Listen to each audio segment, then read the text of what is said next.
Hello, it's Scott Manley here, and today I'm going to be flying the reverse spaceship. Okay, let's rewind a little. There was a bit of a discussion on Twitter, and somebody mentioned Smarter Every Day. It's a video channel on YouTube.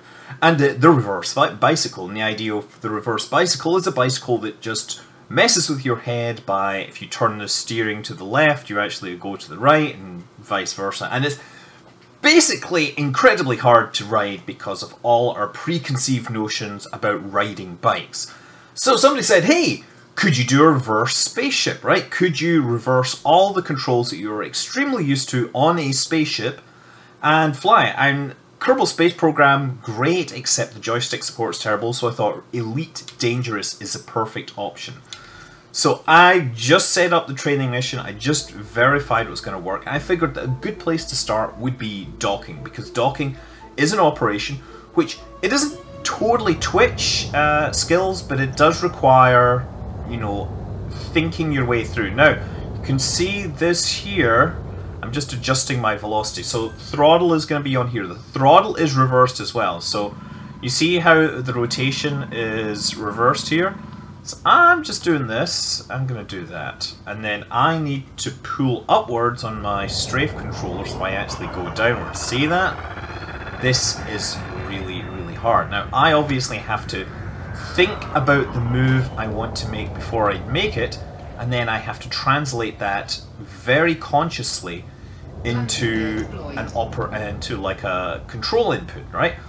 And this is how people just learning to play games have, you know, how they do it. You know, they don't have these built-in skills that we have as game players, right? They have to think their way through, translate the operations into control inputs, and then, you know, if they're unfamiliar with controllers, then they also have to translate that into finger movement, right? So there is a bit of, there's a lot of learned stuff that you take advantage of if you are a gamer.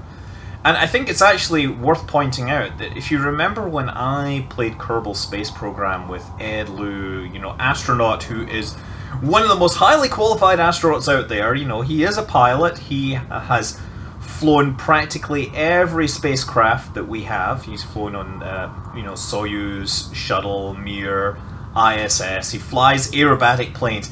He had an incredibly hard time flying a spaceship using controls, using button controls, right? And of course, we have no problem doing that, and I'm actually just trying to keep this in the center here. And you see, I've actually gone through this on one previous take, so this isn't my first take. My first take was unfortunately ruined by my daughter running around in the background trying to distract me. I thought that was unfair, so I sent her to her room. And she did. Okay, just coming in here. Gotta keep it, gotta keep it, gotta keep it. No, wait, I want to go this direction. Oh, no, rotate. Okay, okay, so now we're going towards 19. Now, again, I am very consciously having to think about what I'm doing before I actually do it. Okay, and there's a little bit of a dead zone issue here, which is probably making it a slightly harder test than it might otherwise be. Okay, here we go. Here we go. And I need to go... No, I need to go that way. Again, think backwards. It's like, you know, Clint Eastwood in Firefox. Think Russian. Obviously, everything in Russian is backwards if you remember all those, you know, in Soviet Russia jokes, right? In Soviet Russia, library check you out! Okay... Okay, and I've just realized, okay, zero out my speed, and flatten out, zero my speed, and then pull up to go down, yes, okay, objective complete. Now, here's the thing, that was a terrible test of this, right? That was like the taster. No, we should go back and do this or something similar with flight assist off. Now, as I was flying in, I had plenty of time to think. As something would change, I would mentally think, okay, I'm drifting to the right, therefore I need to go to the left, Therefore, I need to apply what I need to push this to the right. Now, that's fine, but Flight Assist, it actually keeps your spacecraft stable for you. If you start to drift downwards, it automatically corrects upwards. Now, if I'm going to do that, I'm going to have to respond much faster, and I think what will happen is I will be completely unable to fly. So I'm going to go through the launch mission. This should be even easier, right? All we have to do is take off and fly out the front door, but I'm going to do it with Flight Assist off. And I'm pretty sure I will fail this terribly. Oh look, now it's actually going to make me do my controls, so let's pitch up. There, you see? I know what this does when somebody says, you know, what way, and I actually got it wrong. And somebody asks, you know, what is pitch to the right or turn to the left, right? Turn to the right, you see? Thrust to the right, I have to go to the left, thrust to the left. See, my brain asked what any of these things is. It can answer it, and it can answer it pretty quickly because I'm translating this information on the screen into a control input, and I've told myself, oh yeah, that's what these various control inputs are. But when I see my spacecraft rotating, my brain is going to kick in with its muscle memory, and it's going to say, your spacecraft is pitching down, quick, pull backwards to correct. So I totally know this is going to happen, and I suspect that I will keep on flipping out of control here. Let's see just how hilarious this is. Are we ready? I'm going to turn off Flight Assist as soon as I start moving because yeah, Flight Assist off. Now, okay, I'm actually going up. I'm going up, and now I need to go there. Okay, so I'm actually. Wait a second. Do that. And I've got a bit of rotation, and I need to do that, and I need to go up.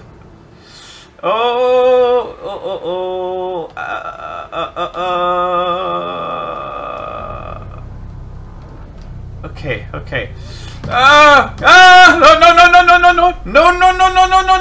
No, wait. Crap. No, better put power to the shields. Oh, crikey. Oh, I'm spinning around. I am in the giant washer, tumble dryer, whatever. Okay, reverse. Oh, crap. You see, everything is... I don't have time to think. So what's happening is all my muscle memory is kicking in. All that time that I've played this game, I've built these natural reactions, and I would be able to recover from this, possibly. I mean, I would have a better chance of recovering from this if I actually was paying attention. Okay, there. So I've kind of got myself going up. Once again, adjust my rotation. Okay. And that way. Oh. Okay, now spinning around. This is so hard! At least I'm not dead. Pad loitering warning. I'm totally gonna get destroyed by the game. And you see I'm spinning downwards. Oh no, I need to do that. I need to go upwards, don't I? Okay, that's better. Pad loitering warning. No.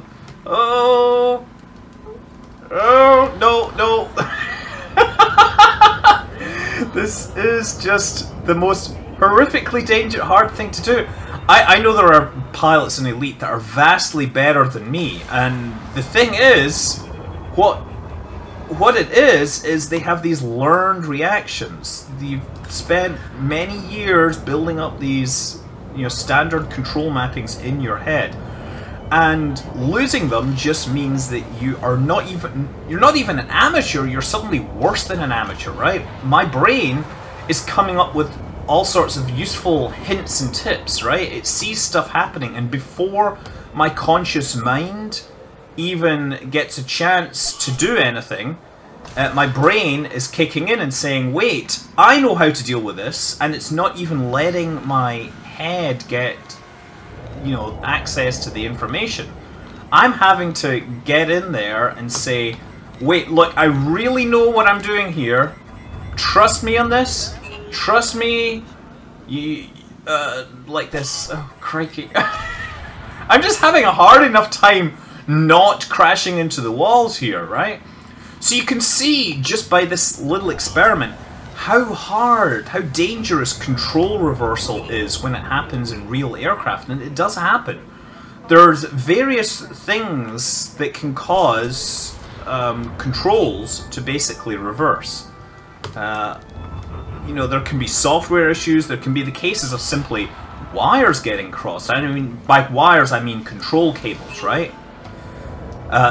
There was a case of an Airbus, I remember, where the pilot's controls got inverted, and the co-pilot realized, and I am like, at this point I'm trying to figure out what way to go. Okay. No. And so the co-pilot realized what was going on, and he took over and, you know, that saved the aircraft. But there's other cases where, like, the aircraft, you know, just, they've lost it, they crashed into the ground. And there's also aircraft, for example, I believe the Spitfire, during certain high-speed dives, then the wings would flex, and the aircraft, the control surfaces, would suddenly reverse, and pilots would die, literally, because they were working off of the information their brain had delivered to them, and, you know, their skills were counting against them. This happens for everything. Any kind of learned skill, you're going to build up a muscle memory which makes you good at it, but that muscle memory can put you in trouble elsewhere. There's a somewhat well-documented example of baseball players, you know, top-rate Major League Baseball players trying to hit softballs, and they were absolutely terrible. Softballs should be easy to hit, right? Because they move slower, they're bigger. Objective complete! Frontier, I think there may be a bug in your training missions there, because I certainly did not manage to escape. Great work, Commander. By completing the training simulation, you are well on your way to being fully prepared to approach docking at starports. I should just do that. Let's try docking like this, just for giggles. Just see if I can hold it in the correct orientation when I'm not getting bounced around all the time, because perhaps bouncing around on the interior was a little unfair. So let's zero out my velocity. Okay, so now I've got to start thinking about this. I'm hardly touching this joystick, but if it starts to rotate, then I'm doomed, right? I'm going to move forwards just a little here. So yeah, I mean, I was saying about the baseball players, and it turns out that your average baseball player, he isn't looking, or he or she isn't looking at the ball. What they're doing is they're looking at the body language of the pitcher. Oh wait, of course I gotta turn off stability control here. Let's deploy this, and now I'm starting to wobble around. Contacts, training, request docking, and now I'm actually starting to wobble. So all these things apply to all sorts of sports. So anyway, yeah, your baseball players, when they had the chance to, you know, try batting against a softball pitcher, they ended up being unable to perform. I'm completely losing it again. I'm completely losing it! I'm gonna burn. I'm gonna go. Wait, I'm going backwards here. No. You can see. I mean, you can see how this would literally kill pilots if it happened. Normally, or I would say normally, frequently when control surface reversal kicks in, it's related to some sort of, you know, design issue that's perhaps related to speed or something. And so it's common that slowing the aircraft down returns it to normal flight. But, you know, you could imagine that if it was a software issue and the aircraft was literally just never gonna fly normally, then you would be in serious trouble. I would hope that you would figure that out before you got off the ground. So yeah, interesting viewpoint into how my brain cannot fly when presented with something else. Actually, I can of course cheat. I can reverse this, and this is where it's going to get really hard. So now the joystick actually does fly somewhat regularly. See, I'm actually able to control this. So actually, let's throttle this down, and I'm going to have to try and kill my velocity in this case. Actually, the rotation is still bust. Let's just turn flight assist back on, right? So look, I'm now flying it, like, by switching the joystick back, it's now like a regular vehicle in Elite Dangerous, except for the velocity being backwards. And I should probably put my weapons away. Let's not do that, that's really bad. The only thing is, man, this is actually hard now, because I gotta do... Oh wait, I got my proceed to landing pad warning. There we go, you see? I've got control again, and all I had to do was flip my joystick around. I could probably flip this around, except that I won't have my little thumb hat there for controls. So yeah, I hope you found this somewhat amusing, potentially educational. I'm sure there's a ton of like cognitive research that is relevant to this. It's worth reading about. I'm Scott Manley. Fly safe.